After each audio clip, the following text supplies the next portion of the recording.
ಪೂಜ್ಯ ಶ್ರೀ ವಿಶ್ವಪ್ರಸನ್ನ ತೀರ್ಥ ಸ್ವಾಮೀಜಿ ಪೇಜಾವರ ಮಠ ಅವರಿಗೆ ನನ್ನ ನಮಸ್ಕಾರಗಳು. Offering our pranams and seeking his blessings, let us step on to our last session for the day. All through the day we've heard topics, discussion around kala, design, saundarya drishti, artha vyavastha, and our last session on what is our role to what is happening to us in the current times. Moving on, this is our last and an important part of our session, the valedictory function of fulfilling the aspirations of Guruji, the way forward. To carry on this session and to preside over this session, I request Shri Dhananjaya Acharya ji to take over.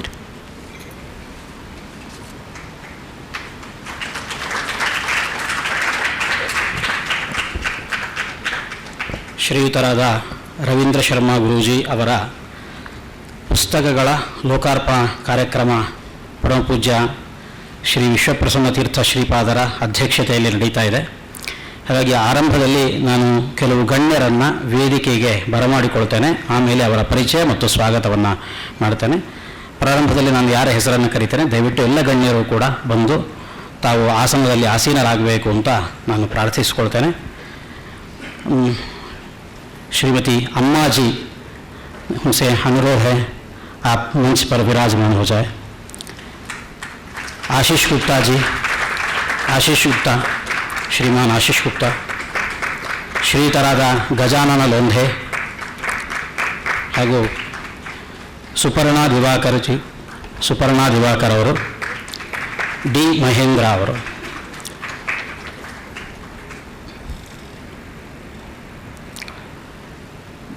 Bhagyashree ಅಕ್ಕ ಗುರುವಂದನೆಯನ್ನು ಮಾಡಿಸಿ.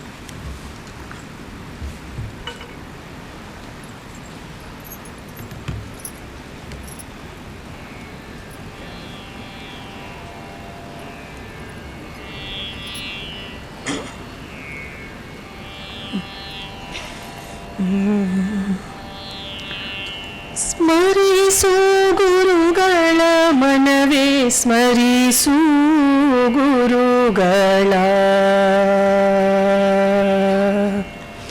ಸ್ಮರಿಸು ಗುರುಗಳ ಮನವೇ, ಸ್ಮರಿಸು ಗುರುಗಳ, ಸ್ಮರಿಸು ಗುರುಗಳ, ನಿನಗೆ ಪರಮ ಮಂಗಳ. ದುರಿತ ಪರ್ವತಕ್ಕೆ ಪವಿಯೆಂದು ತಿಳಿದು ಸ್ಮರಿಸು ಗುರುಗಳ ಮನವೇ, ಸ್ಮರಿಸು ಗುರುಗಳ, ಸ್ಮರಿಸು ಗುರುಗಳ ಮನವೇ, ಸ್ಮರಿಸು ಗುರುಗಳ. ಉರಗ ವೃಶ್ಚಿಕ ವ್ಯಾಘ್ರ ಅರಸು ಚೋರಾಗ್ನಿ, ಕರಿಗರಳ ಜ್ವರ ಮೊದಲಾದ ಭಯಗಳಿಂದ ಪೊರೆದು ಮಂಗಳವೀವ ನರಹರಿಯ ದಾಸರ ಚರಣ ಕಂಡೆನು, ದುರಿತ ಪರಿಹಾರವಾಯಿತು. ಸ್ಮರಿಸು ಗುರುಗಳ ಮನವೇ, ಸ್ಮರಿಸು ಗುರುಗಳ, ಸ್ಮರಿಸು ಗುರುಗಳ ಮನವೇ, ಸ್ಮರಿಸು ಗುರುಗಳ. ಗುರು ಸ್ಮರಣೆಯಿಂದ ಸಕಲ ಆಪತ್ತು ಪರಿಹಾರ, ಗುರು ಸ್ಮರಣೆಯಿಂದ ಸಕಲ ಸಂಪದವು ನಿನಗೆ, ಗುರು ಸ್ಮರಣೆಯಿಂದ ವಿಶೇಷ ಧನ ದೊರಕುವುದು, ಗುರು ಸ್ಮರಣೆಯಿಂದ ಹರಿಯೊಲಿದು ಪೊರೆವಾ. ಸ್ಮರಿಸು ಗುರುಗಳ ಮನವೇ, ಸ್ಮರಿಸು ಗುರುಗಳ, ಸ್ಮರಿಸು ಗುರುಗಳ ಮನವೇ, ಸ್ಮರಿಸು ಗುರುಗಳ.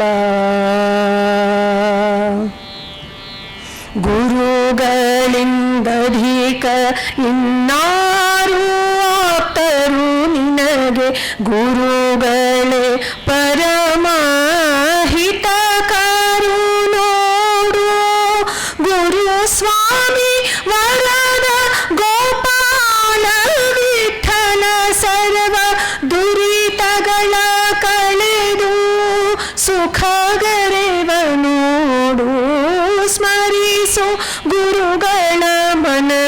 ಸ್ಮರಿಸು ಗುರುಗಳ ಸ್ಮರಿಸು ಗುರುಗಳ ನಿನಗೆ ಪರಮ ಮಂಗಳ ದುರಿತ ಪರ್ವತಕ್ಕೆ ಪವಿಯೆಂದು ತಿಳಿದು ಸ್ಮರಿಸು ಗುರುಗಳ ಮನವೇ ಸ್ಮರಿಸು ಗುರುಗಳ ಸ್ಮರಿಸು ಗುರುಗಳ ಮನವೇ ಸ್ಮರಿಸು ಗುರುಗಳ.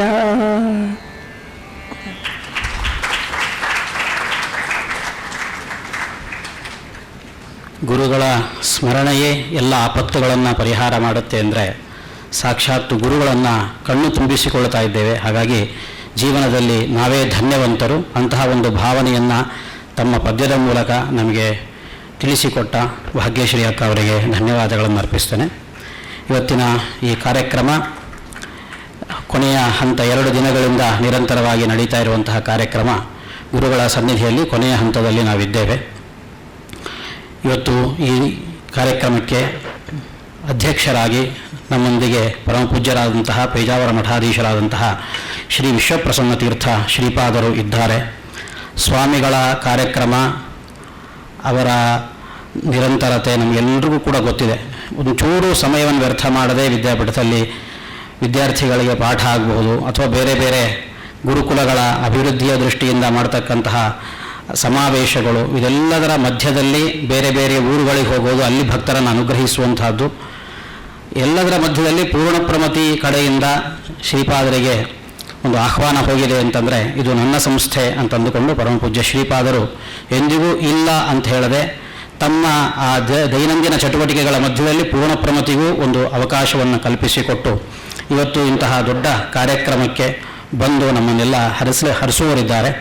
ಈ ಕಾರ್ಯಕ್ರಮಕ್ಕೆ ಆಗಮಿಸಿದಂತಹ ಪರಮಪೂಜ್ಯ ಶ್ರೀಪಾದರಿಗೆ ಮೇಲೆ ಅನೇಕ ಸಂಸ್ಥೆಗಳು ಇದರಲ್ಲಿ ಸೇರಿಕೊಂಡಿದ್ದಾವೆ. ಆ ಎಲ್ಲ ಸಂಸ್ಥೆಗಳು, ಪದಾಧಿಕಾರಿಗಳು, ತಾವು ನೆರೆದಿರತಕ್ಕಂಥ ಎಲ್ಲರ ಪರವಾಗಿ ಪರಮಪೂಜ್ಯ ಶ್ರೀಪಾದರಿಗೆ ನಾನು ಸ್ವಾಗತವನ್ನು ಕೋರ್ತಾ ಇದ್ದೇನೆ. ಗುರುಗಳೇ, ತಮಗೆ ಸ್ವಾಗತ.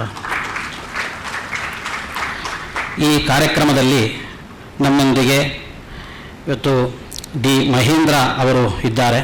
ಇವರು ಕಲಾವಿದರು, ಅದರ ಜೊತೆಗೆ ಅನೇಕ ಸಂಸ್ಥೆಗಳಲ್ಲಿ ತಾವು ಕೆಲಸಗಳನ್ನು ಮಾಡಿದವರು, ಈಗಾಗಲೂ ಅನೇಕ ಸಂಸ್ಥೆಗಳಲ್ಲಿ ಪದಾಧಿಕಾರಿಗಳಾಗಿದ್ದಾರೆ. ಪ್ರಾಯ ಅದನ್ನು ಹೇಳ್ತಾ ಹೋದರೆ ಸಮಯವೂ ಪ್ರಾಯ ಸಾಕಾಗಲಿಕ್ಕಿಲ್ಲ. ಅಂತಹ ನಮ್ಮ ಲೋಕವಿಖ್ಯಾತರಾಗಿರತಕ್ಕಂತಹ ಡಿ ಮಹೇಂದ್ರ ಅವರಿಗೆ ಈ ಸಭಾಮುಖವಾಗಿ ಅವರಿಗೆ ಸ್ವಾಗತವನ್ನು ವಹಿಸ್ತಾ ಇದ್ದೇನೆ. ಮಹೇಂದ್ರ ಅವರೇ, ತಮ್ಮ ಸ್ವಾಗತ. ಅದರಂತೆ ನಮ್ಮೊಂದಿಗೆ ಇವತ್ತು ಗಜಾನನ ಲೋಂಧೆ ಅವರು ಕೂಡ ನಮ್ಮೊಂದಿಗೆ ಇದ್ದಾರೆ. ಇವರು NCERT ಎನ್ನುವಂತಹ ಈ ಪ್ರೋಗ್ರಾಮ್ ಆಫೀಸ್ ಮುಖ್ಯಸ್ಥರಾಗಿದ್ದಾರೆ. ಅದರ ಜೊತೆಗೆ 3ನೇ ತರಗತಿಯಿಂದ 12ನೇ ತರಗತಿಯ ಪಾಠ್ಯಪುಸ್ತಕಗಳ ನಿರ್ಮಾಣ ಮುಂತಾದ ಕಾರ್ಯಕ್ರಮಗಳಲ್ಲಿ ತಮ್ಮನ್ನು ತೊಡಗಿಸಿಕೊಂಡು ಹೊಸದಾದ ರೀತಿಯಲ್ಲಿ ಶಿಕ್ಷಣ ಬೆಳೆಯಬೇಕು ಅನ್ನುವಂತಹ ದೃಷ್ಟಿಯಿಂದ ತಮ್ಮನ್ನು ಈ ಸೇವೆಯಲ್ಲಿ ತೊಡಗಿಸಿಕೊಂಡವರು. ಅವರಿಗೂ ಕೂಡ ಈ ಸಭೆಯಲ್ಲಿ ಸ್ವಾಗತವನ್ನು ಕೋರ್ತಾ ಇದ್ದೇನೆ.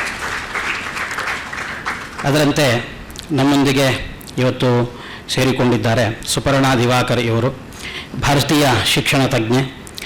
ಅದರ ಜೊತೆಗೆ ಈಗಾಗಲೇ NCERT ಈ ಪುಸ್ತಕ ಪಾಠ್ಯ ನಿರ್ಮಾಣದೊಂದಿಗೂ ತಮ್ಮನ್ನು ತೊಡಗಿಸಿಕೊಂಡವರು. ಹಾಗಾಗಿ ಎಲ್ಲ ಕಡೆಯಲ್ಲೂ ಹೋಗಿ ತಮ್ಮ ಉಪನ್ಯಾಸಗಳಿಂದ ವಿದ್ಯಾರ್ಥಿಗಳನ್ನು, ಅಧ್ಯಾಪಕರನ್ನು ಆಕರ್ಷಿಸುವ ವ್ಯಕ್ತಿತ್ವ ಇವರದ್ದು. ಅವರಿಗೂ ಕೂಡ ಈ ಸಭೆಯ ಮೂಲಕವಾಗಿ ಸ್ವಾಗತವನ್ನು ಕೋರ್ತಾ ಇದ್ದೇನೆ.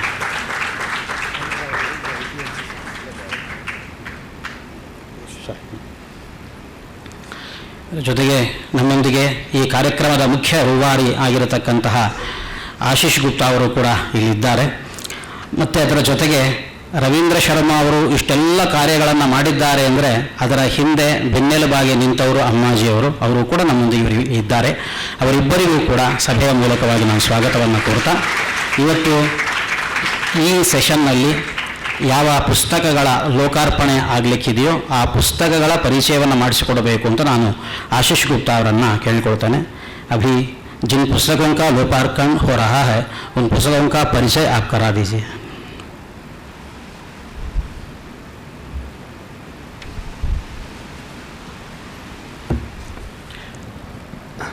धन्यवाद धनंजय जी. पूजनीय स्वामी जी, मंच पर उपस्थित हमारे विशिष्ट अतिथिगण, सभा में उपस्थित सभासद, बच्चे, जैसा कि हम लोग बात करते ही आए हैं, गुरुजी का परिचय हम लोग सब देख चुके हैं, लेकिन स्वामी जी के सामने मैं एक बार थोड़ा सा उनके बारे में भी बताना जरूरी है कि गुरुजी कौन रहे हैं। गुरुजी वैसे तो पूरी तरह से पंजाबी फैमिली से आए हुए थे, लेकिन पार्टीशन के समय में, विभाजन के समय में उनका परिवार उसके पहले ही, उनके जन्म के पहले ही आदिलाबाद में आके सेटल हो गया था। और फिर 1952 में उनका जन्म हुआ गुरुजी का, और बहुत ही छोटी उम्र में उनको गुरुजी सब लोग जानने लगे थे। वो उनका एक निकनेम जैसा था, लेकिन उन्होंने उसका निकनेम को सार्थक किया पूरी तरह से। 8 साल की उम्र में वो लाठी चलाना सीख गए थे, और 12 साल की उम्र तक पहुंचते पहुंचते उनके 500 शिष्य थे। 500 शिष्य 12 साल की उम्र में लाठी चलाना, पहलवानी करते थे, पहलवानी का बहुत शौक था। और फिर उसके बाद धीरे धीरे वो, उनका जन्म ब्राह्मण परिवार में हुआ था, पंजाबी ब्राह्मण थे, लेकिन कलाओं के प्रति उनका विशेष आकर्षण था। हर तरह की कलाएं वो देख रहे थे, जान रहे थे। स्कल्पचिंग से काम शुरू किया उन्होंने, मिट्टी की मूर्तियां बनाने, और वहाँ नक्काशी करके एक जाति होती है, वहाँ उनके एक कला के गुरु थे यलप्पा ताता, काफ़ी बुजुर्ग थे, तो उनसे उन्होंने पेंटिंग बनाना सीखा। पॉटर्स के यहाँ जाके उन्होंने पॉटरी सीखी, और जितने भी बाकी कारीगर हैं, चर्मकारों के यहाँ चर्मकारी सीखी, लोहारों के यहाँ लोहे का काम सीखा, बांस वालों के यहाँ जाके बांस का काम सीखा। तो कोई कला की दृष्टि से शुरुआत की, लेकिन कलाकारों के साथ नहीं सीखा, कारीगरों के साथ सीखा। और जब इसकी कला एक लेवल तक पहुंच गई, जब उनको लगने लगा, उनको क्या, उनके बाकी सब लोगों को लगने लगा, तो उसी समय उनको तो आदिलाबाद एक पहले आंध्र प्रदेश का हिस्सा था, तो बहुत ही आदिलाबाद हैदराबाद से बहुत ही डिस्टेंस में था, एकदम नॉर्थ, अभी तो तेलंगाना में भी नॉर्थ है वो, तो एकदम महाराष्ट्र की बॉर्डर से लगा हुआ, पूरी तरह से ट्राइबल इलाके का एरिया। तो कोई जानता ही नहीं था बाकी क्या पढ़ाइयाँ हो रही हैं। तो कोई एक विजिटर पता नहीं कैसे वहाँ पे कभी आया गांव में घूमते हुए, तो उन्होंने बताया कि फाइन आर्ट्स की भी पढ़ाई होती है, कोई इस तरह की पढ़ाई होती है। तो फिर कुछ लोगों ने पता किया, और फिर पता करके उनको हैदराबाद भेजा, और हैदराबाद के बाद फिर उन्होंने, वहाँ के लोगों ने, वहाँ के प्रोफेसर्स वगैरह ने चंदा करके, स्कॉलरशिप दिलवा के फिर बड़ौदा भेजा। और बड़ौदा में है वो लगभग 2 साल उन्होंने फाइन आर्ट्स का पढ़ाई की, मास्टर्स वहाँ पे किया। और उस समय उनकी मतलब फाइन आर्ट्स के क्षेत्र में बड़ी प्रसिद्धि हो गई। वहाँ पे भी चीज़ें इतनी अच्छी बनाते थे, लेकिन वो फाइन आर्ट से ज़्यादा उनकी प्रसिद्धि गुरु के रूप में चलती रही। तो प्रोफेसर्स लोग अपने तरह से काम कराते थे, इनकी अलग कक्षा लगती थी जिसमें वो प्रोफेसर्स आके बैठते थे, तो महाभारत की कहानियाँ सुनाते थे अपने ढंग से, उसकी नई तरीके से विवेचना करते हुए, नए तरीके से चीज़ें करते हुए। तो महाभारत की कहानियाँ सुनाते थे, रामायण की कहानियाँ सुनाते थे, कला के ऊपर में जिक्र होता था। और जैसे हम लोग 2 दिन की चर्चा कर रहे हैं कि इतनी सारी शक्तियां हैं, उस समय बड़ौदा का जो MS यूनिवर्सिटी जो कॉलेज था, भारत का सबसे मॉडर्न, एक प्रकार से, एक तो कला की शिक्षा ही वैसे ही मॉडर्न, फाइन आर्ट्स में लोग कौन आते हैं तो जो एकदम जो सो कॉल्ड मॉडर्न लोगों के, उसमें से MS यूनिवर्सिटी जो थी बहुत ही मॉडर्न मानी जाती थी। उसमें उस समय बहुत सारे फॉरेनर्स पढ़ते थे, बहुत सारे अलग अलग देशों के लोग आते थे, जो प्रसिद्ध देश के विदेश के जो प्रसिद्ध कलाकार हुआ करते थे वो वहाँ पे पहुँचते थे, टीचर्स के रूप में, प्रोफेसर्स के रूप में, और फिर विद्यार्थियों के रूप में। तो उनके बीच में ये सब चीज़ें करना, तो उस पूरे प्रवाह से, जो हम लोग आज इसके पहले वाले पूर्ववर्ती सेशन में पूछ रहे थे कि इतना प्रवाह आ रहा है, और ये जो कोट जिससे शुरुआत की थी रोहित जी ने, कि इतना प्रवाह से वो अपने आप को बदले नहीं। गुरुजी में कोई परिवर्तन नहीं आया, परिवर्तन इस क्षेत्र में आया कि क्या क्या सीखना है, लेकिन हम उस पूरी आंधी में उड़े नहीं वो। और वहाँ उन्होंने अपना भारतीयता का, भारतीय चीज़ों का अध्ययन किया, देखा, और सबसे बड़ा अध्ययन का उनका विषय वहाँ पे था कि हमारी पद्धतियाँ, क्योंकि जो चीज़ वहाँ सिखाया जा रहा था लगभग लोग सारा चीज़ वो आदिलाबाद में करके गए थे, लेकिन करने की पद्धतियाँ एकदम उल्टी थी, एकदम अलग तरह की थी। एक उदाहरण देते हैं वो कि मेटल कास्टिंग का काम जो है, कारीगर वहाँ आदिलाबाद के ओझा समाज करके कहलाता है, वो लोग करते थे। बहुत ही मतलब जिन लोगों को उस कला से परिचय है वो जानते हैं इतनी कलात्मक चीजें बनाते हैं, इतनी कलात्मक चीजें बनाते हैं जिसकी कोई हद नहीं। तो कलात्मकता भी है, उसमें टेक्निक भी है, और बनाते समय जिस तरह की पद्धति है उसमें उसकी पूरी आध्यात्मिकता भी शामिल है। और चौथी चीज जो मैं बोल रहा हूँ, उनके लेने देने का जो तरीका होता था, मंदिरों के मूर्तियां बनाते थे, अलग अलग जगह जाके देवों की मूर्तियां, मतलब देव बदलने वाली जो चीजें होती थी वो करते थे। तो उसका लेन देन का प्रक्रिया, अर्थव्यवस्था जो थी वो भी एक बड़ी गजब की थी। जब ये गुरुजी वहां पहुंचे तो वहां उनको जो मेटल कास्टिंग की इटालियन पद्धति सिखाई जाती थी, उस इटालियन पद्धति का पूरी तरह से एकदम वेस्टर्न जो पद्धति होती थी, वो बताते हैं कि उस पूरी पद्धति में मेटल कास्टिंग जो है 3 दिन लगता था उसको पूरे में। पहले भट्टी को एक दिन पूरे गर्म करना है, फिर सांचे को गर्म करना है, फिर उसकी मेटल का वो करना है, फिर निकलने में होना है। फिर जब वो उस वातावरण में जब वो जाते हैं, उस कास्टिंग को करना होता है, तो पूरा ही आपको अपने आप को पूरा बदलना पड़ता है। सिर में हेलमेट है, नीचे पूरा एप्रॉन्स वगैरह, जो मेटल के एप्रॉन्स, क्योंकि यदि वो कुछ उचट के आ जाएगा तो ये खतरा होता है, इसलिए पूरे मेटल के एप्रॉन्स वगैरह पहने जाते हैं, गमबूट पहने हैं, ग्लव्स पहनते हैं। तो ये पूरी तरह से अपने आप को उससे बचाने के लिए एक अलग तरह की वेशभूषा धारण करनी पड़ती है। गुरुजी बोलते हैं कि आदिलाबाद में जो मेटल कास्टिंग करते थे वो 3 दिन के बदले 3 घंटे में होती थी, सेम काइंड ऑफ थिंग। और यहाँ जैसे जिस वेशभूषा में हम लोग जा रहे हैं, यदि भट्टियों पे काम करते हुए आप लोगों ने देखा है लोगों को, तो हमारे यहाँ भट्टियों पे काम करने का तरीका एक अलग है। हमारे यहाँ भट्टियों पे काम करने का तरीका है कि अपने शरीर को भी उस हिसाब से ढाल लेना है। तो जो जितनी ज्यादा टेम्परेचर वाली भट्टी होती है, मेटल कास्टिंग में बहुत ज्यादा टेम्परेचर जाता है, 1200, 1500, 1800 डिग्री टेम्परेचर तक जाता है अलग अलग तरह से। तो उस टेम्परेचर में ढालने के लिए केवल लंगोट पहन के जाते हैं, केवल लंगोट पहन के। तो आप देखेंगे ये दृष्टि एकदम अलग है, ये दृष्टि एकदम अलग है। दोनों लोग कर रहे हैं मेटल कास्टिंग, एक में 3 दिन लग रहा है, इतने रिसोर्सेज लग रहे हैं, इतनी एनर्जी लग रही है, इतना समय लग रहा है, और हम अपने आप को एक तरह से एक अलग तरह का रूप डाल के जा रहे हैं, और वहां जा रहे हैं तो एकदम अलग तरह का है। तो उन्होंने इस चीज का कॉन्ट्रास्ट देखा, ये 2 चीजों का चीज है, और उसमें उनको अपनी चीजों की, हर सारी चीजों की, जितनी केवल मेटल कास्टिंग नहीं, हर सारी चीजों की, स्कल्पटिंग कर रहे हैं तो किस तरह की पद्धति है, पेंटिंग कर रहे हैं तो किस तरह की पद्धति है, चर्मकारी का काम कर रहे हैं, फाइन आर्ट्स में तो ये सारी चीज सिखाई जाती है। तो फिर उस समय उनको बहुत सारी जगहों के, कॉलेज के बाद बहुत सारी जगह ऑफर्स आए, पेरिस में जाने का उनको मौका था, जम्मू कश्मीर से प्रोफेसर्स बुला रहे थे, जो प्रॉपर गुजरात के लोग थे, बड़ौदा के लोग थे। गुरुजी का आग्रह था कि मैं एक अपना आश्रम बनाना चाहता हूँ। कुछ लोगों को बताया, तो बोले कहाँ आश्रम बनाना है बताओ। तो कहाँ 5 एकड़ जमीन, कहाँ 15 एकड़ जमीन। वो मल्लिका साराभाई उस समय हुआ करती थी, उनका एक कोई महल था, उनके वो पूरी जमीन, बहुत सारे ऑप्शंस उनको देने के लिए किया गया, बट लेकिन वो वहां से भाग आए। बोले यहाँ जो आदिलाबाद में चीजें हैं, जो चीजें हमको यहाँ बचानी है, देखनी है, उसको हम यदि देख पाए, कर पाए, तो वो एक अलग तरह का काम होगा। और उसी का नतीजा है कि हमारे सामने ये सारी चीजें हैं, उनकी बताई हुई बातें हैं। तो उनकी बातों में एक तो ये चीज था कि हमारी भारतीय पद्धतियों में ये कैसी कितनी सारी चीजें समाहित हैं जो हम लोग बात कर रहे हैं, उसकी टेक्निक क्या है, उसमें कला का पक्ष क्या है, उसमें आध्यात्मिकता का पक्ष क्या है, जो चीजें हम लोग आज इसके पहले वाले पूर्ववर्ती सेशन में चर्चा हुआ कि क्या क्या चीजें कैसे कैसे ढंग से देखते हैं, तो उनकी देखने की पद्धति एकदम अलग रही है, एकदम अलग रही है। और जैसा हम लोग चर्चा कर चुके हैं कि वो मौखिक परंपरा वाले ही आदमी रहे हैं, उन्होंने लिखना पढ़ना बहुत उनका कुछ नहीं हुआ है, तो चीजें बोल बोल के बात करना। तो मौखिक परंपरा में उनके यहाँ लोग आते थे 7-7 दिन के लिए, 15-15 दिन के लिए, 10-10 दिन के लिए, ये उनका बेसिक आग्रह होता था कि आए तो इतने समय रहें।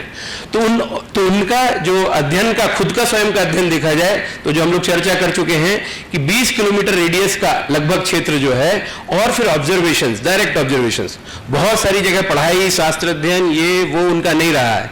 तो उस दृष्टि से फिर उन्होंने हमारे समाज को कैसे देखा, कैसे किया, वो चीज हमको मिलता है।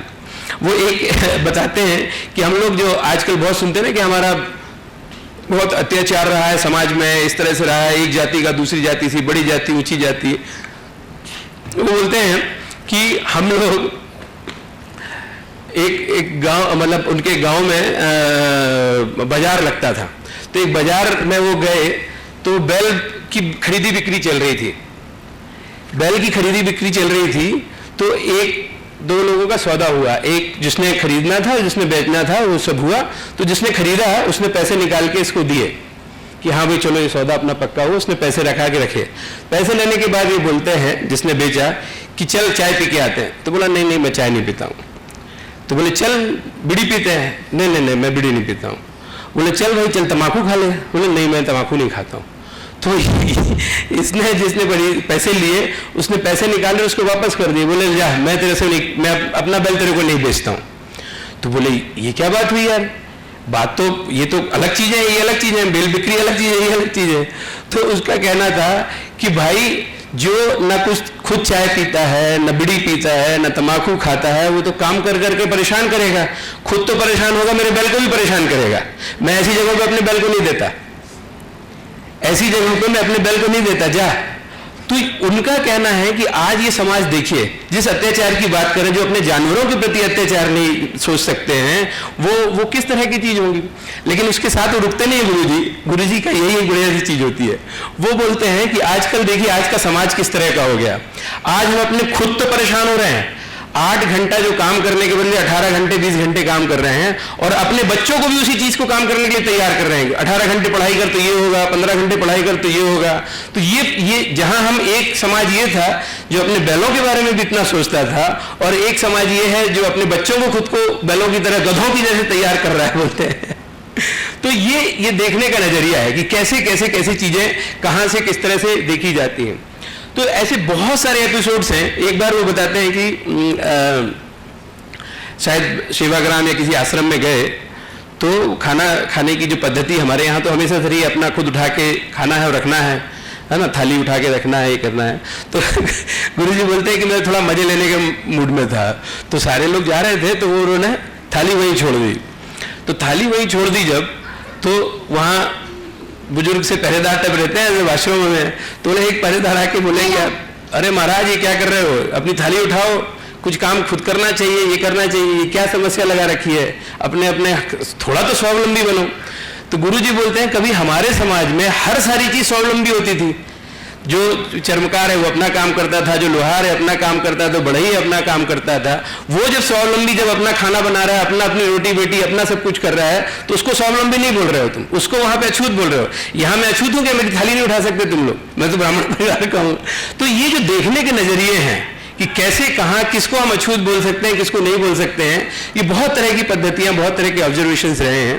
तो ये किताबें जैसा हम लोग कल चर्चा कर रहे थे कि दो अलग अलग बुक सीरीज में स्वामी जी इन 2 different series we have documented all his works. One is called Bharat Gatha, another is Bharat Katha. So in the first inaugural session we have inaugurated the Bharat Gatha book series, where his talks, all his talks and all his discussions have been recorded in 10 different volumes of different subjects. तो वो एक चीज रहा है जिसमें एक पुस्तक भिक्षावृत्ति के ऊपर है, जहां वो बताते हैं कि भिक्षावृत्ति क्यों है। हमारे यहाँ भिक्षा वॉज कंसिडर्ड अ वृत्ति, it was not begging as we discuss the other day. तो बेगिंग तो एक अलग तरह की चीज है, लेकिन वृत्ति हमारी रही है। बेगिंग तब आती है जब समाज अपने लोगों को व्यवस्थित करने में अक्षम होता है। When he is not able to provide livelihood for all those things, they are forced to beg. Whereas भिक्षावृत्ति was something where society adjust them, not only adjust them but arrange for them. भिक्षा हमारे यहाँ व्यवस्था बनाई गई है। समाज में अलग अलग तरह के लोगों को जिसकी भूमिका थी, जो आज हम भूमिका भूल ही गए हैं, कि जो सुबह हमको 3 बजे उठाने का काम करता था, जो बड़वक्कू लुल्लू की बात कर रहे थे, जो बाल संतुड़ू की बात कर रहे थे, जंगम लोग आते थे, हरिदास लोग आते थे, सुबह 3 बजे से लेकर रात को 3 बजे तक की जो व्यवस्था होती थी, पूरा 24 घंटे का जो माहौल हमारा, अलग अलग भूमिकाएं होती थी। आपको मनोरंजन प्रोवाइड करने वाले होते थे, जाति पुराण सुनाने वाले होते थे, बाकी चीजें करने वाले होते थे। जाति पुराण एक बड़ी गजब चीज रही है। तो इस भिक्षावृत्ति इस तरह की चीजें रही हैं। तो एक पुस्तक उस पर है, एक पुस्तक पूरी तरह से जो टेक्नोलॉजी के ऊपर है कि भारत हमेशा से ही छोटी टेक्नोलॉजी वाला देश रहा है। सुनार, कुम्हार, लोहार, बढ़ई, बंसकार, वीवर्स, इस तरह के जो लोग रहे हैं, और आज हम पूरा इंडस्ट्रियल सॉल्यूशन, मतलब सोसाइटी हो गए, इंडस्ट्रियल प्रोडक्शन सिस्टम वाले हो गए। छोटी टेक्नोलॉजी होती है तो गुरुजी कहते हैं कि छोटी टेक्नोलॉजी को समाज व्यवस्थित करता है, और बड़ी टेक्नोलॉजी जब होती है तो समाज को नियंत्रित करती है। आज today it is the thing, we don't know, we don't decide our fate. somebody decides कि हमारे स्कूल कैसे होंगे, somebody decides कि हमारा हेल्थ सिस्टम कैसा होगा, किस तरह के ऑडिटोरियम में हमको सभा करनी पड़ेगी, कैसे हमको बैठ के बात करना पड़ेगा। It is not in our control. somebody is deciding all those things. तो इस तरह से जब टेक्नोलॉजी बड़ी हो जाती है तो व्यवस्था इतनी होती है कि वो इंसान को नियंत्रित करती, कैसे कपड़े हम पहनेंगे, कैसे हॉस्पिटल्स में हम जाएंगे, कैसे हमारा आवागमन की समस्या होगी या कैसे हमारे आवागमन की व्यवस्था होगी, people doesn't have any control. लेकिन जब टेक्नोलॉजी छोटी होती है तो समाज में उनको व्यवस्थित करने का काम समाज करता है कि हमारे यहाँ लोहार नहीं है तो हम इस गांव से लेके आ जाएंगे, हमारे यहाँ ज़्यादा लोहार हो गए तो उनको हम ये व्यवस्था करेंगे. उसके लिए जब भंगी समाज पहली बार यहाँ पर आया तो उसमें व्यवस्था नहीं थी. तो ऐसा बताया जाता है कि शंकराचार्य के पास ये लोग गए, पूरी इधर श्रृंगेरी के शंकराचार्य जी के पास, और उसमें ये विवरण मिलता है कि क्या क्या काम आपके होंगे आज से. जब पहली बार वो यहाँ आए तो उनके काम, तो समाज उसको निर्धारित कर रहा है कि आप कहाँ एडजस्ट होंगे, क्या क्या काम होंगे, कौन कौन से संस्कार में आपकी कौन कौन सी चीजें होंगी, ये सारी चीजें व्यवस्थाएं सब समाज करता है. तो ये टेक्नोलॉजी के ऊपर उनकी पुस्तकें इस तरह से थी. एक पुस्तक घर और वास्तु के ऊपर है जिसमें बताते हैं कि घर का जो पूरा है 5 प्रमुख सिद्धांतों पर आधारित है कि घर आध्यात्मिक रूप से आपका बढ़ाने का हो, आपको दिशा में बढ़ाए, आपकी आर्थिक रूप से आपकी व्यवस्था कर, परेशान न करे, आरोग्यप्रद आपको रखे, सामाजिक बनाए, वो प्रकृति से प्रेम करने वाला सिखाए. आज ये 5 चीजें हमारे वर्तमान घरों में हमारे कंट्रोल में नहीं है. somebody else is deciding all these things. तो इस तरह से 10 वॉल्यूम में उनकी भारत गाथा पुस्तक सीरीज है. और गुरुजी की बातचीत जब हम लोग करते हैं और देखते हैं, और जैसे हमारी भारतीय व्यवस्था में पूरी तरह से रही है कि सारी उनकी बातें भी और जो वस्तु स्थिति भी है, ये कैटेगरीज में देखने का जो हमारा तरीका आज हो गया है कि ये भिक्षावृत्ति है, ये टेक्नोलॉजी है, ये घर वास्तु है, ये शिक्षा व्यवस्था है, स्वास्थ्य व्यवस्था है, जैसा कि हमने भारत गाथा पुस्तक में किया है, ये हमारा तरीका नहीं है. हमारी यहाँ तो सारी चीजें एक दूसरे से जुड़ी हुई है, एक दूसरे से अंतर जुड़ाव है उनके बीच में. कभी आपकी तो उनकी बातचीत भी इसी हुआ करती थी. शिक्षा व्यवस्था में बात करते हुए स्वास्थ्य में चली जाएंगी, स्वास्थ्य जल व्यवस्था में, जमीन की व्यवस्थाएं, वहाँ से हमारे जातियों की व्यवस्थाएं, अध्यात्म की क्या चीज़ है, कला की क्या चीज़ है. तो इस तरह से चीज़ें थी. तो उन बातों का, उन चीज़ों का फ्लेवर वैसा का वैसा बना रहे, इसीलिए जो भारत कथा वाली पुस्तक है, सीरीज है, उसमें हमने उनकी 3 अलग अलग स्थानों पर हुई लंबी बातचीतों को उसी के रूप में, उसी फ्लेवर के साथ में, उन्हीं शब्द विन्यासों के साथ में, विद स्लाइड एडिटिंग, वो हमने प्रस्तुत किया है. तो 3 प्रमुख जगहों पर उनके लंबे संवाद रहे हैं.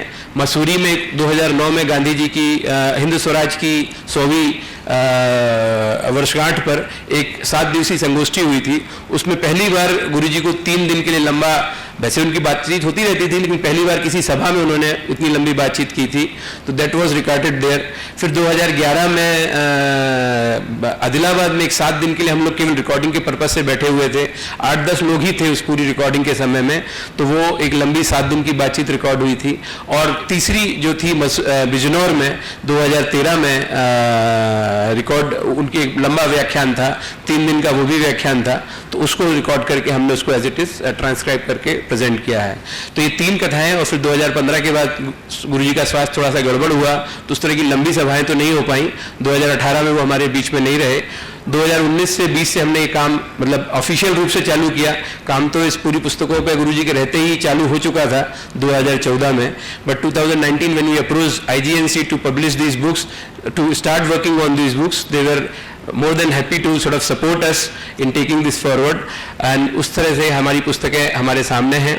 तो मैं हमारे स्वामी जी से और सभी लोगों से आग्रह करूंगा कि भारत गाथा की जो पुस्तक, भारत कथा की जो पुस्तकें हैं, वो हम सब के साथ में इनॉग्रेशन करेंगे.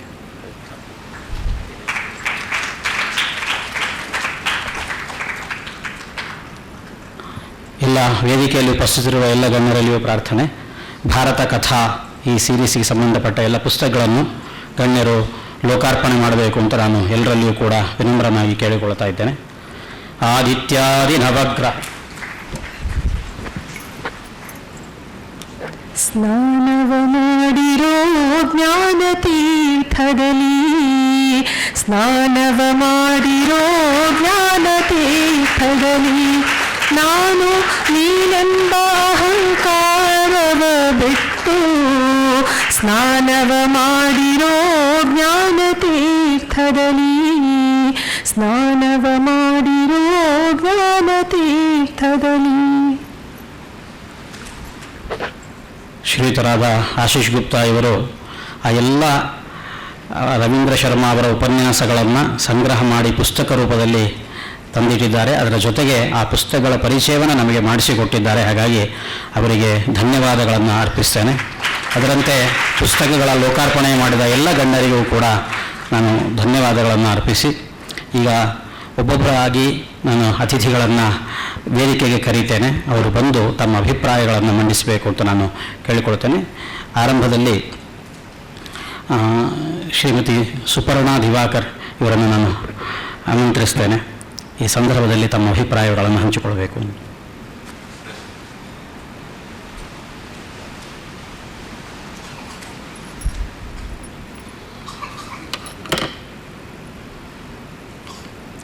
My humble pranams, Swamiji. Namaskars to everyone. So Guruji has been an inspiration for many of us and for me too.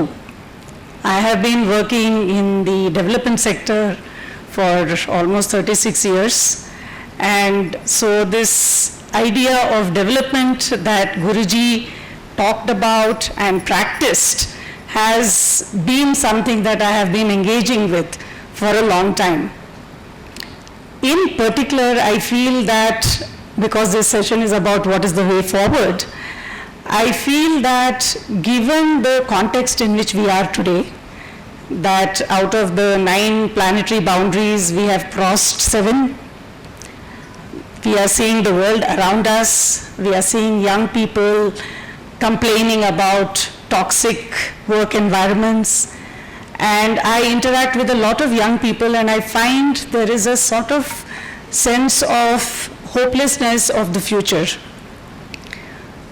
Much of this is rooted, or probably the cause is rooted in this idea of development, particularly what we talk about from an economic perspective, because all of us in some ways have been turned into producers and consumers and have lost our larger sense of identity of who we are.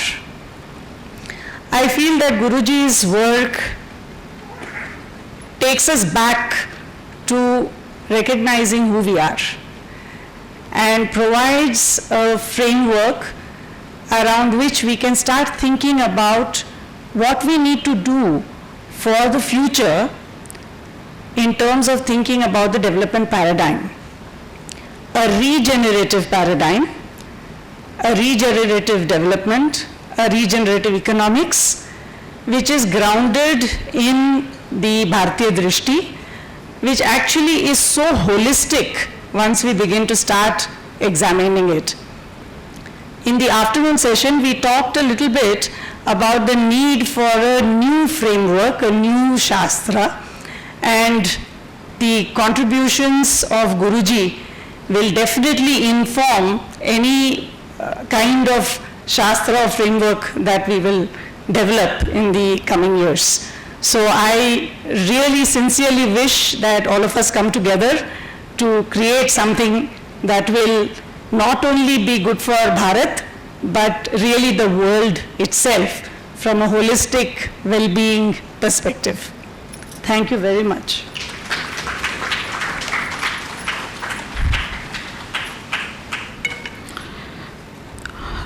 ನಮ್ಮತನವನ್ನು ಕಳೆದುಕೊಂಡು ದಿಕ್ಕುಗಾಣದೆ ಮುಂದಿನ ಪೀಳಿಗೆಗೆ ನಾವೇನು ನೀಡಬೇಕು ಅನ್ನುವ ಗೊಂದಲದಲ್ಲಿರುವ ಸಂದರ್ಭದಲ್ಲಿ ರವೀಂದ್ರ ಗುರೂಜಿಯವರು ತಮ್ಮ ಕೃತಿಗಳ ಮೂಲಕವಾಗಿ, ತಮ್ಮ ಕಾರ್ಯಗಳ ಮೂಲಕವಾಗಿ ನಮಗೊಂದು ಮಾರ್ಗದರ್ಶನವನ್ನು ನೀಡಿಕೊಟ್ಟಿದ್ದಾರೆ ಎನ್ನುವ ತಮ್ಮ ಅಭಿಪ್ರಾಯವನ್ನು ಹಂಚಿಕೊಂಡದ್ದಕ್ಕಾಗಿ ನಾನು ಸುಪರ್ಣಾ ದಿವಾಕರ್ ಇವರಿಗೆ ಧನ್ಯವಾದಗಳನ್ನು ಅರ್ಪಿಸ್ತೇನೆ. ಇನ್ನು ಮುಂದೆ ಗಜಾನನ್ ಲೋಂಧೆ ಅವರು ಬಂದು ತಮ್ಮ ಅಭಿಪ್ರಾಯವನ್ನು ಮಂಡಿಸಬೇಕು ಅಂತ ಕೇಳ್ಕೊಳ್ತೇನೆ.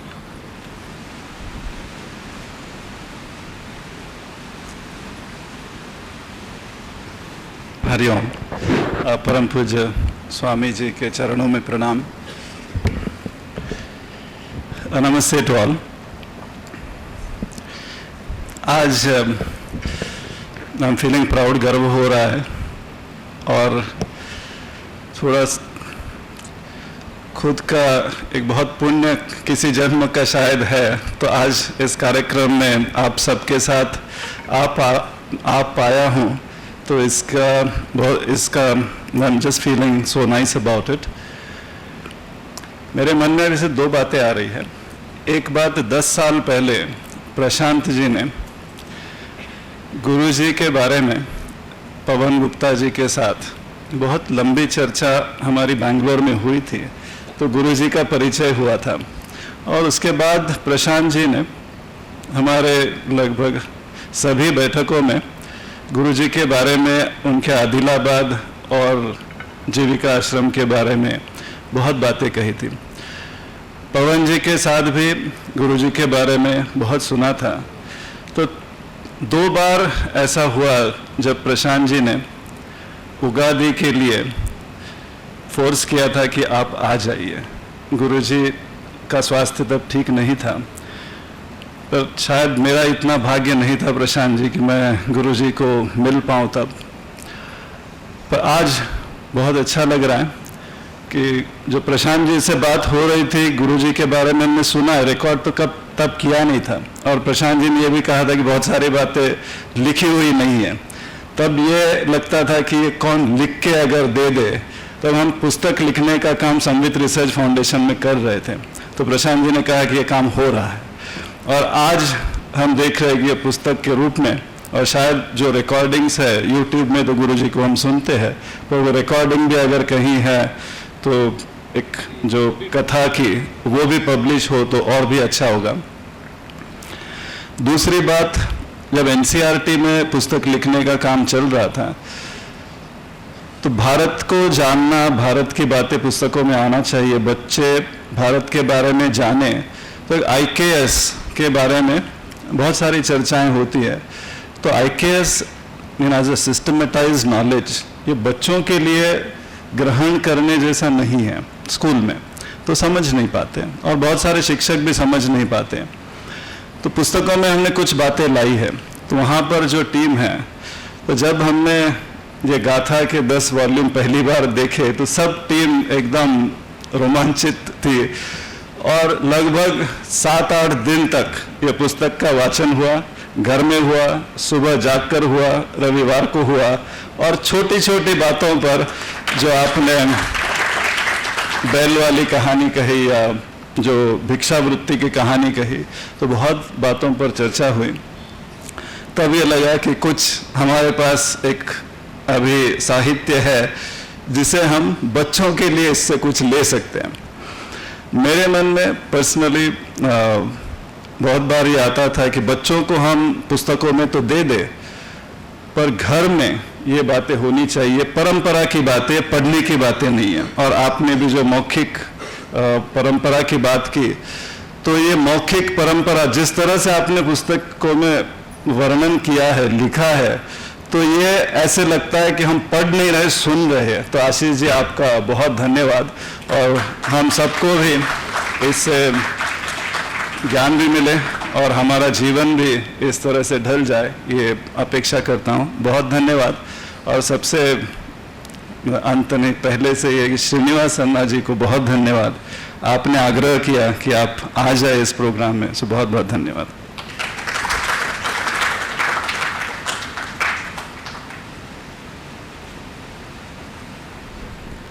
ಈ ಪುಸ್ತಕಗಳನ್ನು ನಮ್ಮ ಮಕ್ಕಳು ಓದಬೇಕು, ಯಾಕೆಂದರೆ ಭಾರತೀಯ ಜ್ಞಾನ ಪರಂಪರಾದಿಂದ ಎಲ್ಲರೂ ಕೂಡ ವಂಚಿತರಾಗಿದ್ದಾರೆ. ಈ ಪುಸ್ತಕ ಓದುವಾಗ ಆ ಥರದೊಂದು ಅನುಭೂತಿ ಬರುತ್ತೆ. ಈ ಪುಸ್ತಕ ಓದ್ತಿದ್ದೀವಿ ಅಂತಲ್ಲ, ನಮ್ಮ ಎದುರುಗಡೆ ರವೀಂದ್ರ ಶರ್ಮಾ ಅವರು ಕೂತುಕೊಂಡು ಈ ಕಥೆಗಳನ್ನೆಲ್ಲ ನಮಗೆ ಹೇಳ್ತಿದ್ದಾರೆ ಎನ್ನುವ ಅನುಭವ ಬರುವ ಹಾಗೆ ಆ ಪುಸ್ತಕ ರೂಪದಲ್ಲಿ ತಂದಿದ್ದಾರೆ. ಆಶೀಶ್ ಗುಪ್ತಾ ಅವರು ಅನ್ನುವ ಮಾತನ್ನು, ತಮ್ಮ ಅಭಿಪ್ರಾಯವನ್ನು ಇಲ್ಲಿ ಹಂಚಿಕೊಂಡದ್ದಕ್ಕಾಗಿ ಅವರಿಗೆ ಅನಂತ ಧನ್ಯವಾದಗಳನ್ನು ನಾನು ಅರ್ಪಿಸ್ತೇನೆ. ಇನ್ನು ಮುಂದೆ ಡಿ ಮಹೇಂದ್ರ ಇವರು ತಮ್ಮ ಅಭಿಪ್ರಾಯವನ್ನು ಮಂಡಿಸಬೇಕು. ಇವರು IGNCA ರೀಜನಲ್ ಡೈರೆಕ್ಟರ್ ಆಗಿದ್ದಾರೆ. ಅದರಂತೆ ನಾನು ಹಿಂದೆ ಹೇಳಿದಂತೆ ಅನೇಕ ಸಂಸ್ಥೆಗಳಲ್ಲಿ ಕಾರ್ಯನಿರ್ವಹಣೆಯನ್ನು ಮಾಡಿದ್ದಾರೆ. ಬೆಂಗಳೂರು ವಿಶ್ವವಿದ್ಯಾಲಯದಲ್ಲಿ ಅತಿಥಿ ಉಪನ್ಯಾಸಕರಾಗಿ, ಹಾಗೆ NEP ಅದರ ಸಮಿತಿಯಲ್ಲಿ ಇದ್ದುಕೊಂಡು, ಬೆಂಗಳೂರು ವಿಶ್ವವಿದ್ಯಾಲಯದ ಪಠ್ಯಪುಸ್ತಕದ ನಿರ್ಮಾಣ ಸಮಿತಿ, ಹಾಗೆ ಆರ್ಟ್ ಪಾರ್ಕ್ ಇದರ ಚಳವಳಿಯ ಸಂಸ್ಥಾಪಕರಾಗಿ, ಹೀಗೆ ತಮ್ಮ ಅನೇಕ ವ್ಯಕ್ತಿತ್ವವನ್ನು ತೋರಿಸಿಕೊಂಡು ಸಮಾಜಮುಖಿಯಾಗಿ ಕೆಲಸಗಳನ್ನು ನಿರ್ವಹಿಸ್ತಾ ಇರುವ ಇವರು ಬಂದು ಈ ಸಂದರ್ಭದಲ್ಲಿ ತಮ್ಮ ಅಭಿಪ್ರಾಯವನ್ನು ಹಂಚಿಕೊಳ್ಳಬೇಕು ಅಂತ ನಾನು ಕೇಳಿಕೊಳ್ತೇನೆ.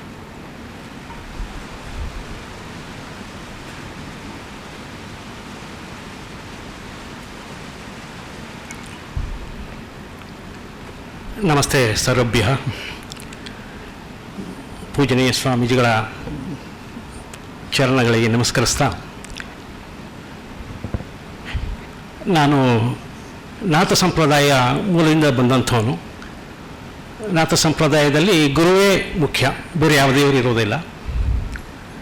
ಎಲ್ಲೆಲ್ಲಿ ನನ್ನ ಮನಪೋಗುತ್ತಿರಲಿ ಅಲ್ಲಲ್ಲಿ ನಿನ್ನ ನಿಜ ರೂಪವಿರಲಿ, ನಾ ಎಲ್ಲಿ ಶಿರವನ್ನು ಇಡುತ್ತಿರುಪಿನಲ್ಲಿ ಗುರು ನಿನ್ನ ಪಾದ ಸ್ಪರ್ಶವಾಗಿರಲಿ ಅಂತ ಒಂದು ಭಜನೆ ನಾವು ಪ್ರತಿನಿತ್ಯ ಮಾಡ್ತೇವೆ. ಸೊ ನಾನು ಕೇವಲ ನಿಮಿತ್ತ ಮಾತ್ರ ಇವತ್ತು IGNC ದೆಹಲಿಯಲ್ಲಿ ಈ ಪುಸ್ತಕಗಳ ಪ್ರಕಟಣೆ ಮಾಡಬೇಕು ಅಂತ ನಿರ್ಧಾರ ಮಾಡಿ ಅವುಗಳನ್ನ ಅಚ್ಚುಕಟ್ಟು ಪ್ರಿಂಟ್ ಮಾಡಿ ಮುದ್ರಣ ಆದಾಗ ಬೆಂಗಳೂರಿನಲ್ಲಿ ಒಂದು ಕಾರ್ಯಕ್ರಮ ಮಾಡ್ತೀವಿ, ಅದಕ್ಕೆ ಪ್ರಕಟಣೆಗಳು ತರಬೇಕು, ಮಾರಾಟ ಮಾಡಬೇಕು ಅಂತ ಆಶೀಶ್ ಗುಪ್ತಾ ಅವರು ನನಗೆ 2 ತಿಂಗಳ ಹಿಂದೆ ಒತ್ತಾಯಪೂರ್ವಕ ಫೋನ್ ಮಾಡಿದ್ರು. ನನಗೆ ಆಶ್ಚರ್ಯ ಆಯಿತು. ಹಿಂದಿಯಲ್ಲಿ ಮುದ್ರಣ ಆಗಿರೋಂಥದ್ದು ಕರ್ನಾಟಕದಾದರೂ ಕನ್ನಡಿಗರು ಹೇಗೆ ಸ್ವೀಕರಿಸ್ತಾರೆ ಗೊತ್ತಿಲ್ಲ. ಎಲ್ಲೋ ಒಂಚೂರು ನನಗೆ ಅಳುಕಿತ್ತು. ಆದರೂ ಅವರು ಬಹಳ ಒತ್ತಾಯ ಮಾಡಿ ತರಿಸ್ಬೇಕು ಅಂದಾಗ ನಾನು ದೆಹಲಿಗೆ ಮಾತಾಡಿ ಆ ಪುಸ್ತಕಗಳು ತರೋಂಥ ವ್ಯವಸ್ಥೆ ಮಾಡಿದೆ. ನಿಮ್ಗೆ ಗೊತ್ತಿರ್ಬೋದು ಸರ್ಕಾರದ ವ್ಯವಸ್ಥೆ, ಅಧಿಕಾರಿಗಳು ಹೇಗಿರ್ತಾರೆ ಅಂತ ನಿಮ್ಗೆ ಗೊತ್ತಿರ್ಬೋದು. ಸೊ ಎಲ್ಲ ಒತ್ತಡ ತೊಂದರೆ ನಡುವೆ ನಾವು ಎಷ್ಟು ಪುಸ್ತಕಗಳ ಸಂಪುಟಗಳ ಒಂದು ಸೆಟ್ಟನ್ನು ತಂದಿದ್ವಿ, ಅಷ್ಟು ಸಂಪುಟಗಳು ಮಾರಾಟ ಆಗಿದೆ. ಇದಕ್ಕಾಗಿ ಮೊದಲಿಗೆ ನಾನು ನಿಮಗೆ ಧನ್ಯವಾದ ಹೇಳ್ತೀನಿ. ಹಾಗೆ ಇನ್ನೂ ಅನೇಕರು ಬುಕ್ ಮಾಡಿ ಪುಸ್ತಕಗಳು ಬೇಕು ಅಂತ ತರಿಸ್ಕೊಳ್ಳುವಂಥ ವ್ಯವಸ್ಥೆನ ನಾನು ಮಾಡ್ತೇನೆ.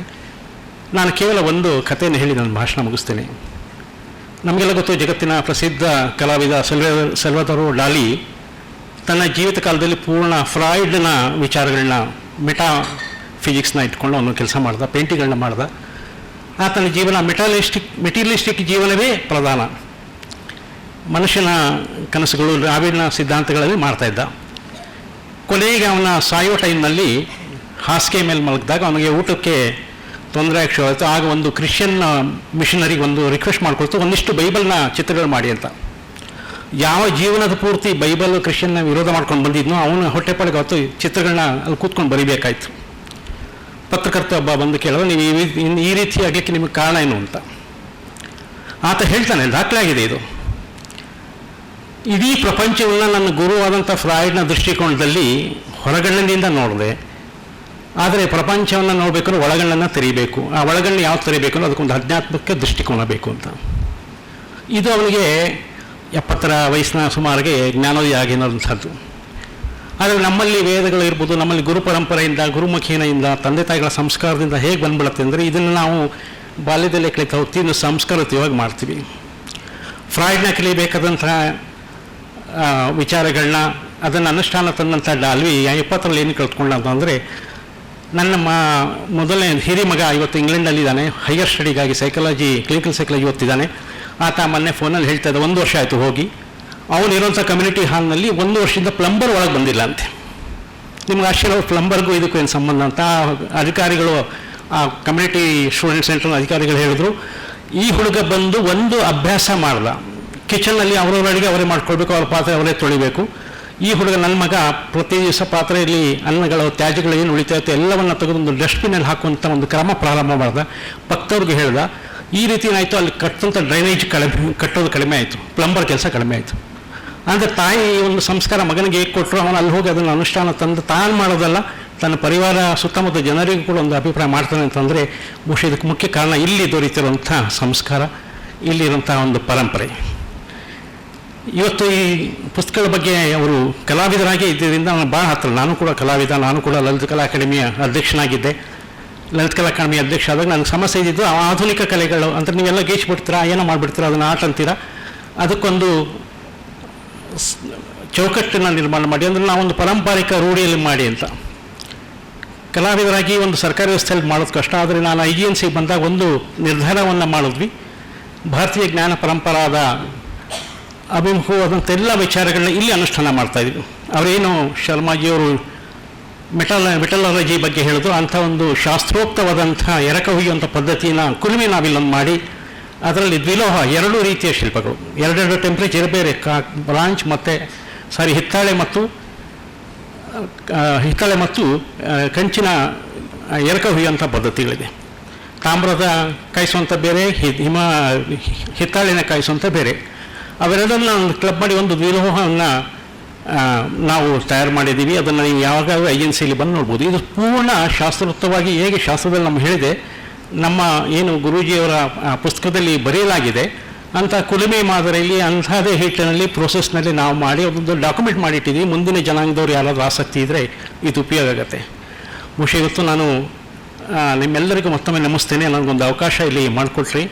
ಪುಸ್ತಕಗಳು ಬರೀ ಬೇಗ ಮುದ್ರಣ ಮಾಡೋದಲ್ಲ, ಅದನ್ನು ಪ್ರಕಟಣೆ ಮಾಡುವಂಥ ವ್ಯವಸ್ಥೆನೂ ಬೇಕು ಅಂದಾಗ ಇಂಥ ಒಂದು कार्यक्रम आशीष जी आप मैं बहुत आभारी हूँ. आप एक बल्कि पुस्तक नहीं छाप रहे, उसका एक सेल करने का एक लोगों की तरफ से पहुँचने के एक मार्ग आपने चुना है. एक आभारी हूँ. मैं एजेंसी की तरफ से आपके बहुत बहुत धन्यवाद देता हूँ. आप सभी को ನನ್ನ ನಮನಗಳನ್ನು ಹೇಳ್ತಾ ನಾನು ಎರಡು ಮಾತು ಮುಗಿಸ್ತೇನೆ. ನಮಸ್ಕಾರ.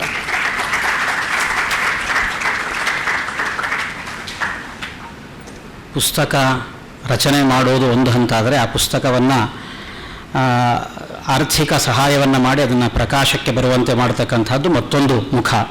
ಹೀಗಾಗಿ ಪುಸ್ತಕ ತಯಾರಿಕೆಯಲ್ಲಿ ಆಶೀಶ್ ಗುಪ್ತಾ ಅವರ ಪಾತ್ರ ಹೇಗಿದೆಯೋ ಅಷ್ಟೇ ನಮ್ಮ ಡಿ ಮಹೇಂದ್ರ ಅವರ ಪಾತ್ರವೂ ಕೂಡ ಇದರಲ್ಲಿ ಬಹಳ ಮುಖ್ಯವಾಗಿರುವ ಕಾರಣದಿಂದಾಗಿ ಈ ಕಾರ್ಯಕ್ರಮದ ಮುಖ್ಯ ರೂವಾರಿ ಅಂತ ಅನಿಸಿಕೊಂಡು ಅವರಿಗೂ ಕೂಡ ನಾನು ಈ ಸಂದರ್ಭದಲ್ಲಿ ಸಭಾಮುಖವಾಗಿ ಧನ್ಯವಾದಗಳನ್ನು ಅರ್ಪಿಸ್ತಾ ಇದ್ದೇನೆ.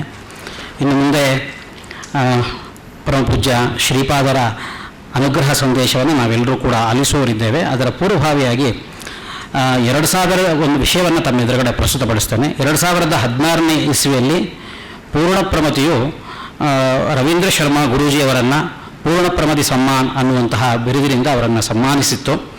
ಅದರ ಒಕ್ಕಣಿಕೆ ಆವತ್ತು ಏನಿತ್ತು, ಆವತ್ತು ಪರಮಪೂಜ್ಯ ವಿಶ್ವೇಶತೀರ್ಥ ಶ್ರೀಪಾದರು ಇದ್ದು ಅದನ್ನು ಕೊಡಮಾಡಿದರು. ಅದರ ಒಕ್ಕಣಿಕೆಯನ್ನು ಒಂದು ಸಲ ಓದಿ ಅನಂತರದಲ್ಲಿ ಪ್ರಸ್ತುತ ಪೀಠದಲ್ಲಿ ಸನ್ನಿಹಿತರಾಗಿರುವಂತಹ ಗುರುಗಳ ಆಶೀರ್ವಚನವನ್ನು ನಾವು ಕೇಳೋಣ. ಪೂರ್ಣಪ್ರಮತಿ ಸಮ್ಮಾನ ಪತ್ರಿಕಾ ಇದು ಶ್ಲೋಕ ರೂಪದಲ್ಲಿದೆ, ಇದನ್ನು ಓದ್ತೀನಿ. ಕಸ್ತ್ರಾತ ಕಂಶ್ರಯೇಕೇನ ವರ್ಧ್ಯೈ ಕಸ್ಮೈ ಸಮರ್ಪಯೇ ಕುತೋ ನವೋದ್ಗಮಃ ಕಸ್ಯ ವಂಶೇಸ್ಯಾಂ ಕುತ್ರ ಮೇ ಸುಖಂ ಯಂತ್ರಖಿನ್ನ ಕಲಾದೇವ್ಯಾ ಏವಂ ಚಿಂತಾ ಪರಂಪರಾ ಕಲಾಶ್ರಮೇ ಯಸ್ಯ ಶಾಂತ ರವೀಂದ್ರೋ ಶೋಭತೆ ತರಾಂ ಪ್ರಾಕ್ಕಾಲೇ ಜನಜೀವನೆ ವಿವಿಧ ಸದ್ಗ್ರಾಮೀಣ ಶಿಲ್ಪಾಜನಾಃ ಗ್ರಾಮಾದ್ ಗ್ರಾಮಮಟಂತ ಆಪುರುಚಿತಾಂ ವೃತ್ತಿಂ ರರಕ್ಷುಃ ಕಲಾಃ ಆಬಾಲ್ಯಂ ಪರಿದೃಷ್ಟಸಾಂದ್ರಸುಭಗ ಶ್ರೀಮತ್ಕಲಾಜೀವನಃ ಯಸ್ಸಂಕಲ್ಪಮನಲ್ಪಮಾಪ್ಯ ಜಯತೆ ತದ್ರಕ್ಷಣೈಕಾದರಃ ಯಂತ್ರೈರ್ಗಾಮ್ಯಕಲಾಶಿಲ್ಪಾಃ ಚಲಚ್ಚಿತ್ರೈಃ ಕಥಾಕ್ರಮಾಃ ಮಿಥ್ಯಾಮತ್ಯಾ ಸಂಸ್ಕೃತಿಶ್ಚ ದೂಷಿತಾ ಯೇನ ರಕ್ಷಿತಾ ಚಾಲನಾಲ್ಲಗುಡಸ್ಯಾಸೌ ಬೋಧನಾಚ್ಚ ಗುರೂಜಿಃ ಕಲಾ ತಪಸ್ವಿ ತಪಸಾ ಶರ್ಮಾ ವಂಶೇನ ಶರ್ಮಣಾ ಪ್ರಾಂಶುರ್ಬಾಹುಬಲೀ ದೀರ್ಘಃ ಶ್ಮಶ್ರುರ್ಭಾರತವೇಷಧೃಕ್ ತಿಲಕ್ಯಪರಗಾಂಧೀ ಚ ಮೂರ್ತ್ಯಾ ಕೀರ್ತ್ಯಾ ಚ ಹೃದ್ಧರಃ ವಿಶ್ವೇಶತೀರ್ಥಾಖ್ಯ ಮಹಾತಪಸ್ವಿ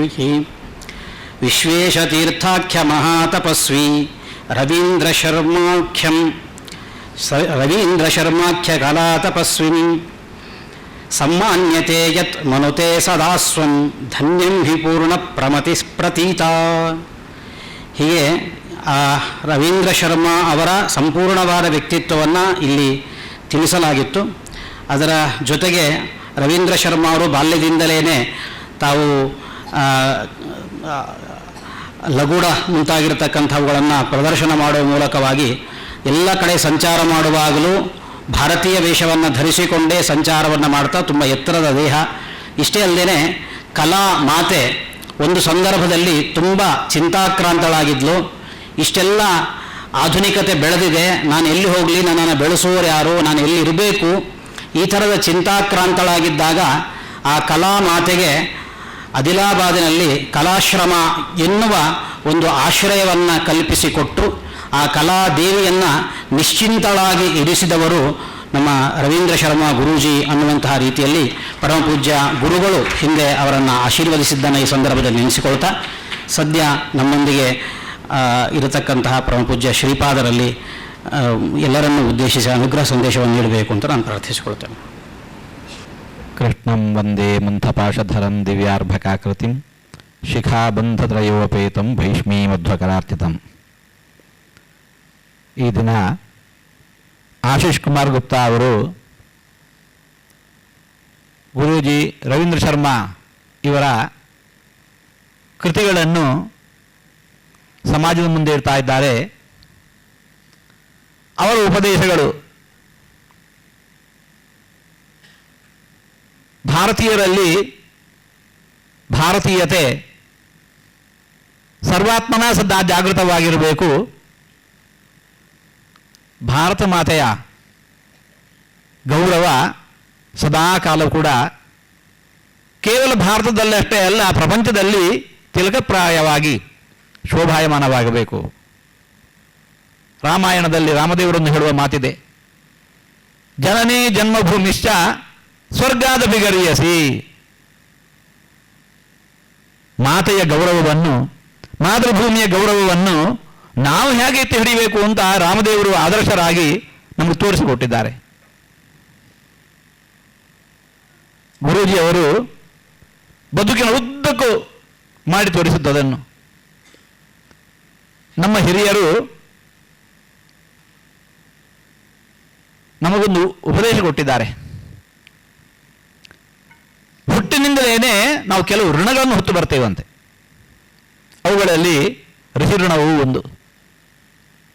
ಏನು ಋಷಿ ಋಣ ಅಂತಂದರೆ, ನಾವಿವತ್ತು ಆಧ್ಯಾತ್ಮಿಕವಾಗಿರಬಹುದು, ಧಾರ್ಮಿಕವಾಗಿ, ಸಾಂಸ್ಕೃತಿಕವಾಗಿ, ಔದ್ಯೋಗಿಕವಾಗಿ, ಸಾಮಾಜಿಕವಾಗಿ ಯಾವುದೇ ರಂಗದಲ್ಲಿ ಏನು ಎತ್ತರವನ್ನು ಏರಿದ್ದೇವೆ, ಅದರ ಹಿಂದೆ ನಮ್ಮ ಹಿರಿಯರ ದೊಡ್ಡ ಕೊಡುಗೆ ಇದೆ. ಇದ್ದಕ್ಕಿದ್ದಂತೆ ಇದನ್ನು ನಾವು ಸಾಧಿಸಿಲ್ಲ. ನಮ್ಮ ಹಿರಿಯರು ತಾವು ಪಡೆದಿರತಕ್ಕಂಥ ಜ್ಞಾನ ಏನಿದೆ ಸುಮ್ಮನೆ ಬರಲಿಲ್ಲ, ಅವರದ್ದು ತಪಸ್ಸು. ತಪಸ್ಸು ಅಂದರೆ ಸಂಶೋಧನೆ. ನಮ್ಮನ್ನು ಈ ಎತ್ತರಕ್ಕೆ ತಂದಿಟ್ಟಿದ್ದಾರೆ. ಋಣ ಪರಿಹಾರ ಹೇಗೆ? ಋಣವೆಂಬ ಸೂತಕವು ಬಹುಬಾಧೆ ಪಡಿಸುತ್ತದೆ. ನಾವು ಅದನ್ನು ಹಾಗೆ ಹೊತ್ಕೊಂಡು ಹೋಗಬಾರ್ದಂತೆ, ಋಣ ಪರಿಹಾರ ಮಾಡಿಕೊಂಡು ಹೋಗಬೇಕು. ಅವರು ಏನು ಕೊಟ್ಟಿದ್ದಾರೆ ಅದನ್ನು, ಆ ಉಪದೇಶಗಳನ್ನು ನಾವು ಜೀವನದಲ್ಲಿ ಅಳವಡಿಸಿಕೊಂಡು ಮುಂದಿನ ತಲೆಮಾರಿಗೂ ಅದನ್ನು ಹಸ್ತಾಂತರಿಸಬೇಕು, ಉಳಿಸಬೇಕು, ಬೆಳೆಸಬೇಕು, ಮುಂದಿನ ತಲೆಮಾರಿಗೂ ಹಸ್ತಾಂತರಿಸಿ ನಾವು ಹೋಗಬೇಕು. ಇವತ್ತು ಋಷಿತುಲ್ಯವಾದ ಜೀವನವನ್ನು ಸಾಗಿಸಿರುವ ಗುರೂಜಿಯವರ ಕೃತಿಗಳನ್ನು ಸಮಾಜಕ್ಕೆ ತಲುಪಿಸುವ ದೊಡ್ಡ ಹೊಣೆಯನ್ನು ಹೊತ್ತು आप आशीष कुमार गुप्ता जी बहुत बड़ा काम किए हैं. गुरुजी का जो मार्गदर्शन है समाज के लिए पुस्तक रूप में प्रकटन करके आज लोकार्पण किए हैं. आपका ये काम बहुत बड़ा है. भारत देश का सबका शीर्ष का एक ही है, भारत गाथा, भारत कथा, भारत कथा. भारत माता का गौरव, इसका रक्षण करना हमारा कर्तव्य है. आप इसमें बहुत बड़ा योगदान आपका है. भारत माता का अनुग्रह आपके शीर्ष में सबके हमेशा के लिए हो. ಕೃತಿಯ ಪ್ರಕಟಣೆ ಆಗಿದೆ. ಇವತ್ತು ಎಲ್ಲರೂ ಅದನ್ನು ಓದಿ ಅಭ್ಯಾಸ ಮಾಡಿ ತಮ್ಮ ತಮ್ಮ ಜೀವನದಲ್ಲಿ ತಾವು ಎಷ್ಟು ಅಳವಡಿಸಿಕೊಳ್ಳಲಿಕ್ಕೆ ಸಾಧ್ಯ ಆಯಿತೋ ಹಾಗೆ ಆದರೆ ಇವತ್ತಿನ ಈ ಕೃತಿ ಸಾರ್ಥಕ. ಅಂತಹ ಕಾರ್ಯ ಅದೆಲ್ಲರನ್ನು ನಡೆಯಲಿ ಅಂತ ಆಶಿಸಿ ಇಂತಹ ದೊಡ್ಡ ಒಂದು ಕಾರ್ಯವನ್ನು ಇವತ್ತು ಹಮ್ಮಿಕೊಂಡಿರತಕ್ಕಂತಹ ಇದರ ಹಿನ್ನೆಲೆಯಲ್ಲಿ ಕಾರ್ಯಪ್ರವೃತ್ತರಾಗಿರತಕ್ಕಂಥ ಎಲ್ಲರಿಗೂ ಕೃಷ್ಣಾನುಗ್ರಹ ಪ್ರಾರ್ಥಿಸ್ತಾ ಮಾತನ್ನು ಮುಕ್ತಾಯಗೊಳಿಸ್ತಾ ಇದ್ದೇವೆ. ಎಲ್ಲರಿಗೂ ಉಳಿತಾಯ.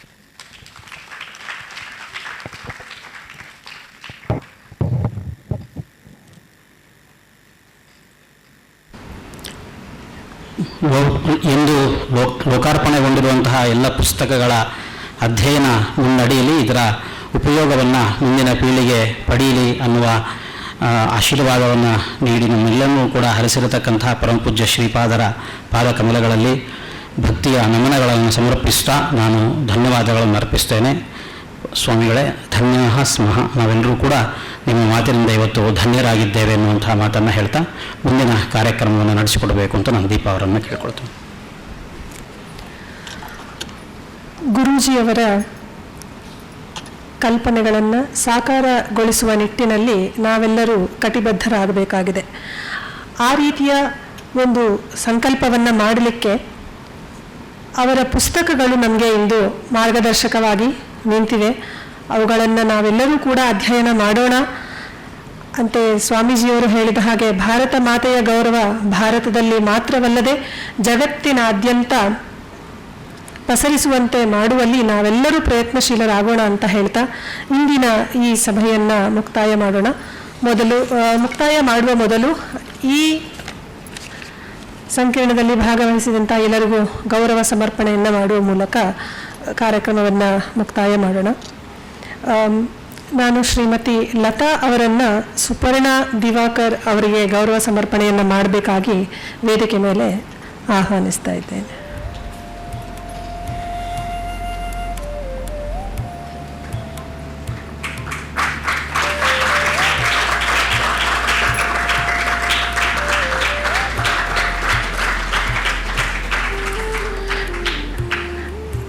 ದಿವಾಕರ್ ಅಣ್ಣ ಅವರು ಬಂದು ಮಹೇಂದ್ರಜಿ ಅವರಿಗೆ ಗೌರವ ಸಮರ್ಪಣೆಯನ್ನು ಮಾಡಬೇಕಂತ ವಿನಂತಿಸ್ತೆ.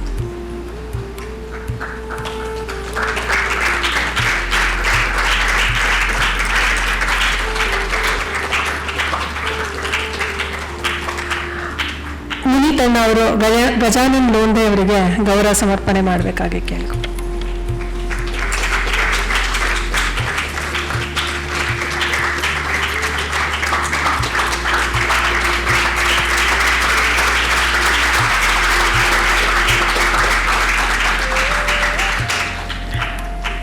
ಬದ್ರಿನಾರಾಯಣ ಆಚಾರ್ಯರು ಬಂದು ಸ್ವಾಮಿಗಳಿಗೆ ಫಲ ಸಮರ್ಪಣೆಯನ್ನು ಮಾಡಬೇಕಾಗಿ ವಿನಂತಿಸ್ತೇನೆ.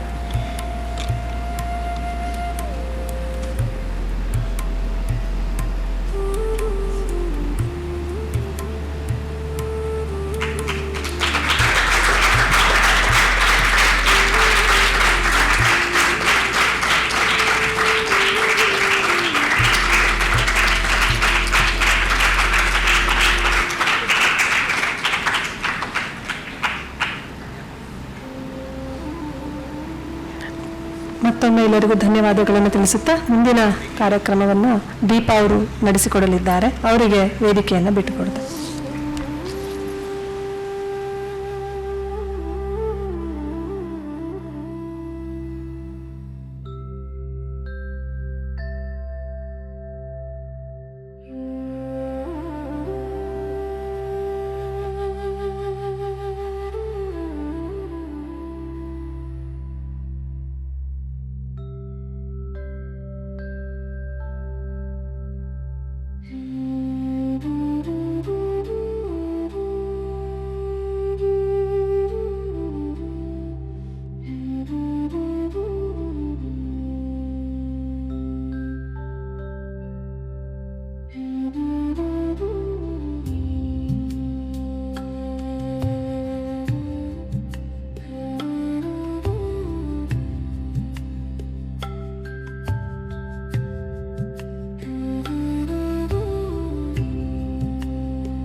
The presence of Swamiji has made this occasion purely a blessed one. On this note, We've heard since 2 days a lot of anecdotes about Guruji, the stories that he has shared. I think the beauty that I find in that is everyday common things that we also experience. Guruji had a certain perspective about that, and that is why Sri Pavan Gupta calls him a original thinking mind. So to quote one example from what Guruji says, this is an example that he says about how after completing their work, the laborers would simply say, "Give whatever you think is right, Swami. De do bhaiya jitna aap samajhte ho." This approach often confuses the modern mind, which is accustomed to fixed rates and contracts. How can one person decide the value for another's work?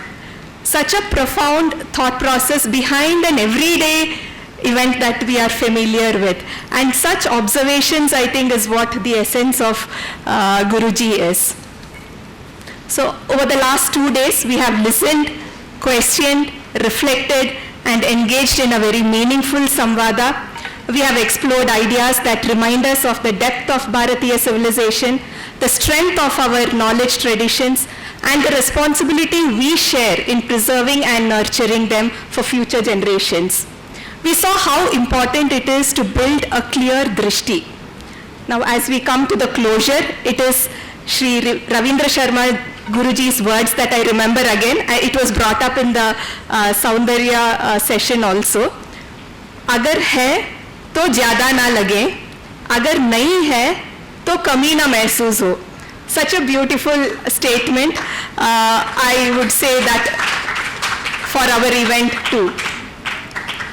I express my heartfelt gratitude to our esteemed speakers and panelists who came here, spent their valuable time with us and shared their thought-provoking views. For many of us, it has been a true inspiration, and it has definitely seeded some questions in some of us. You would have seen many faces on the stage, but many an unseen hand has been working behind this, tirelessly for the success of this event. Right from the conceptualization to planning and execution, this event has been the result of dedication, commitment, and collective effort of the parent, teachers, and children of Purnapramati, Vidyakshetra, Udbavaha, and the Bharatiya Anusandhana Kendra Trust. We had a thoughtful list of eminent speakers curated for you. We had beautiful stage arrangements. You see the Karyagari Yantra here with Guruji's photo over there, a backdrop with the details of the event. The guests were taken care of. We had kashaya, snacks, lunch, all very thoughtfully done considering the Ekadashi and Dwadashi. And we had children engaging in the Mangalashtakam yesterday stall, supporting us with the felicitation. So I think a big round of applause for all of them, please.